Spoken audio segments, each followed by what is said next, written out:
ایک یہودی کو رسول خدا صلی اللہ علیہ وآلہ وسلم سے چند دینار قرض واپس لینا تھا۔ ایک دن آپ راستے میں جا رہے تھے کہ وہ یہودی آپ کے پاس آیا اور اس نے کہا، جب تک آپ میرا قرض ادا نہیں کریں گے اس وقت تک میں آپ کو یہاں سے نہیں جانے دوں گا۔ نبی اکرم صلی اللہ علیہ وآلہ وسلم نے فرمایا، اس وقت ادائیگی کے لیے میرے پاس کچھ بھی نہیں ہے۔ یہودی نے کہا، جب تک آپ میرا قرض واپس نہیں دیں گے میں بھی آپ کو یہاں سے جانے نہیں دوں گا۔ آپ نے فرمایا، اگر یہ بات ہے تو میں تیرے ساتھ یہیں بیٹھ جاتا ہوں۔ یہ کہہ کر آپ اس کے ساتھ بیٹھ گئے۔ جیسے جیسے وقت گزرتا گیا آپ کے صحابہ وہاں جمع ہوتے گئے۔ جب انہوں نے یہودی کی یہ جسارت دیکھی تو انہوں نے اس کو سزا دینے کا ارادہ کیا۔ آپ نے انہیں ہر طرح کی تادیبی کارروائی سے روک دیا اور فرمایا کہ تم دور چلے جاؤ۔ حکم رسول کے تحت صحابہ دور چلے گئے۔ سورج لمحہ بلمحہ گرم ہو رہا تھا اور اس کی تپش سے آپ کو اذیت پہنچ رہی تھی، یہاں تک کہ آپ کے چہرہ اطہر سے پسینہ بہنے لگا۔ اس کے باوجود آپ نے کسی طرح کے غصہ کا اظہار نہ کیا اور کوئی سخت جملہ نہ کہا۔ آپ سارا دن وہیں بیٹھے رہے اور ظہر، عصر اور مغرب و عشاء کی نمازیں وہیں پڑھیں۔ پھر رات چھا گئی۔ آپ نے رات بھی وہیں بسر کی اور فجر کی نماز بھی وہیں پڑھی۔ صحابہ یہودی کو ڈرانے دھمکانے لگے۔ آپ نے فرمایا، تم اس سے یہ کیسا سلوک کر رہے ہو؟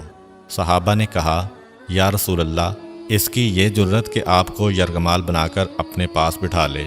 حضرت صلی اللہ علیہ وآلہ وسلم نے فرمایا، اللہ نے مجھے اس لیے نہیں بھیجا کہ میں کسی ہم پیمان یا کسی اور پر ظلم کروں۔ جب دن چڑھا تو یہودی نے کلمہ اسلام پڑھتے ہوئے کہا، اشہد ان لا الہ الا اللہ و اشہد ان محمدً عبدہ و رسولہ۔ میں اپنی دولت کا ایک حصہ راہ خدا میں دیتا ہوں۔ میں نے آپ کو اس لیے نہیں روکا تھا کہ میں آپ کی توہین کروں۔ اس ذریعے سے میں آپ کے پیمانہ صبر کو آزمانا چاہتا تھا، کیونکہ تورات میں نے آپ کی یہ صفت پڑھی ہے، محمد بن عبداللہ مکہ میں پیدا ہوگا اور طیبہ کی طرف ہجرت کرے گا۔ وہ تندخو اور سخت مزاج اور بیہودہ گوئی کرنے والا نہ ہوگا اور کوئی جھوٹی بات زبان سے نہیں کہے گا۔ اس طرح سے میں نے آپ کو یہاں رکھ کر اس بات کی تصدیق کی ہے کہ تورات نے بالکل سچ کہا تھا۔ رسول اکرم صلی اللہ علیہ وآلہ وسلم مبعوث برسالت ہونے کے 3 سال بعد تک خفیہ طور پر دعوت اسلام دیتے رہے۔ اس کے بعد اللہ تعالیٰ نے آپ کو حکم دیا کہ آپ کھل کر اللہ کا پیغام پہنچائیں اور لوگوں کو خدا کی طرف دعوت دیں۔ ایام حج شروع ہوئے تو پورے جزیرۃ العرب سے لوگ مکہ کی طرف آنا شروع ہوئے۔ نبی اکرم صلی اللہ علیہ وآلہ وسلم کوہ صفا پر چڑھے اور آپ نے بلند آواز سے فرمایا، لوگو، میں اللہ کا رسول ہوں، تم اللہ رب العالمین پر ایمان لے آؤ۔ لوگ آپ کی طرف متوجہ ہوئے اور انہوں نے تعجب سے یہ اعلان سنا اور سب کی خواہش ہوئی کہ وہ اعلان کرنے والے کو دیکھیں۔ پھر آپ صفا سے اتر کر مروہ آئے اور وہاں پر بھی آپ نے 3 بار یہی اعلان کیا۔ جب ابو جہل نے حضرت صلی اللہ علیہ وآلہ وسلم کا یہ اعلان سنا تو اسے سخت غصہ آیا۔ اس نے زمین سے ایک پتھر اٹھا کر آپ کی پیشانی پر مارا، جس سے آپ کی پیشانی زخمی ہو گئی، خون بہنے لگا اور آپ کا پورا چہرہ لہو لہان ہو گیا۔ اس کے بعد تمام مشرکین آپ کو پتھر مارنے لگے۔ نبی اکرم صلی اللہ علیہ وآلہ وسلم مجبور ہو کر کوہ ابو قبیس پر چڑھ گئے اور ایک چٹان کے پیچھے جا کر چھپ گئے۔ مشرکین نے بھی آپ کا تعاقب کیا لیکن آپ انہیں کہیں دکھائی نہ دیے۔ ناکام و نامراد ہو کر انہیں واپس آنا پڑا۔ اسی اثناء میں ایک شخص نے حضرت علی علیہ السلام کو اس واقعہ کی اطلاع دی اور کہا کہ میرا خیال یہ ہے کہ محمد مارے جا چکے ہیں، نعوذ باللہ۔ یہ سن کر حضرت علی علیہ السلام کو شدید دکھ ہوا اور آپ ام المومنین حضرت خدیجہ الکبریٰ سلام اللہ علیہ کے پاس آئے اور ان سے کہا، میں نے سنا ہے کہ مشرکین نے رسول خدا صلی اللہ علیہ وآلہ وسلم پر سنگ باری کی ہے اور بعض لوگوں کا یہ گمان ہے کہ نبی اکرم شہید ہو گئے ہیں۔ آپ روٹی پانی اٹھائیں اور میرے ساتھ انہیں تلاش کرنے کے لیے چلیں، ممکن ہے ہمیں ان کا کہیں نشان مل جائے۔ آپ وادی پر نظر رکھیں اور میں پہاڑ کے دامن میں آپ صلی اللہ علیہ وآلہ وسلم کو تلاش کرتا ہوں۔ آپ روتے ہوئے آگے بڑھے اور آپ کہہ رہے تھے، یا رسول اللہ، ہمیں جواب دیں آپ کہاں ہیں؟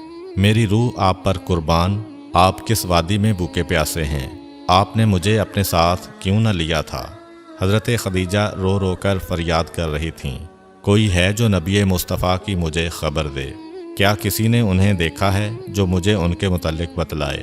اس وقت جبریل امین علیہ السلام رسول خدا صلی اللہ علیہ وآلہ وسلم پر نازل ہوئے۔ ان کے پیچھے ملائکہ کی بہت سی صفیں تھیں۔ انہوں نے حضرت صلی اللہ علیہ وآلہ وسلم سے کہا، خداوند جبار نے ہمیں آپ کے فرمان کی تعمیل کے لیے بھیجا ہے۔ اگر آپ چاہیں تو ہم اس قوم کو تباہ کر دیں گے اور ان کا دنیا میں کہیں نام و نشان تک دکھائی نہ دے گا۔ رحمت للعالمین نے فرمایا، میں نبی رحمت بنا کر بھیجا گیا ہوں، میں عذاب و انتقام کا حامی نہیں ہوں۔ پروردگار میری قوم کو معاف کر دے، وہ مجھے جانتے نہیں ہیں۔ جبریل امین علیہ السلام نے حضرت صلی اللہ علیہ وآلہ وسلم سے کہا، خدیجہ سلام اللہ علیہا آپ کو تلاش کر رہی ہیں۔ خدیجہ کے رونے نے آسمان کے فرشتوں کو رلا دیا ہے۔ آپ انہیں جواب دیں، خدا کی طرف سے اور ہماری طرف سے انہیں سلام پہنچائیں اور انہیں جنت کی بشارت دیں۔ نبی اکرم صلی اللہ علیہ وآلہ وسلم نے خدیجہ و علی کو صدا دی اور انہیں اپنے پاس بلایا۔ دونوں شخصیات آپ کی خدمت میں حاضر ہوئیں۔ انہوں نے آپ کی پیشانی پر پٹی باندھی اور گھر لے آئے۔ جب مشرکین کو معلوم ہوا کہ نبی اکرم صلی اللہ علیہ وآلہ وسلم اپنے گھر آ چکے ہیں تو انہوں نے گھر کا محاصرہ کر لیا اور سنگ باری شروع کر دی۔ حضرت علی علیہ السلام اور حضرت خدیجہ سلام اللہ علیہا آپ کا دفاع کرنے لگے۔ جب سنگ باری میں معمولی سا وقفہ ہوا تو حضرت خدیجہ گھر سے نکلیں اور انہوں نے چیخ کر کہا، فرزندان قریش، کیا تم سے حیا رخصت ہو گئی ہے؟ تم اپنے قبیلہ کی معزز اور محترم خاتون کے گھر پر سنگ باری کرنے لگے ہو۔ اگر تمہیں خدا کا خوف نہیں ہے تو دوسرے لوگوں کو اپنے اوپر ہنسنے کا موقع نہ دو اور اپنے لیے ہمیشہ کی ذلت و بدنامی تو نہ خریدو۔ جب مشرکین نے حضرت خدیجہ سلام اللہ علیہ کی گفتگو سنی تو ندامت کے مارے ان کے سر جھک گئے اور وہ شرمندہ ہو کر اپنے گھروں کو چلے گئے۔ نبی اکرم صلی اللہ علیہ وآلہ وسلم نے دعوت اسلام کا آغاز ان روح فرسا واقعات کے ساتھ کیا تھا۔ آپ پر کروڑوں سلام ہوں۔ آپ نے لوگوں کو گمراہی و ضلالت سے بچانے کے لیے قدم قدم پر تکالیف اٹھائیں اور صدمے برداشت کیے۔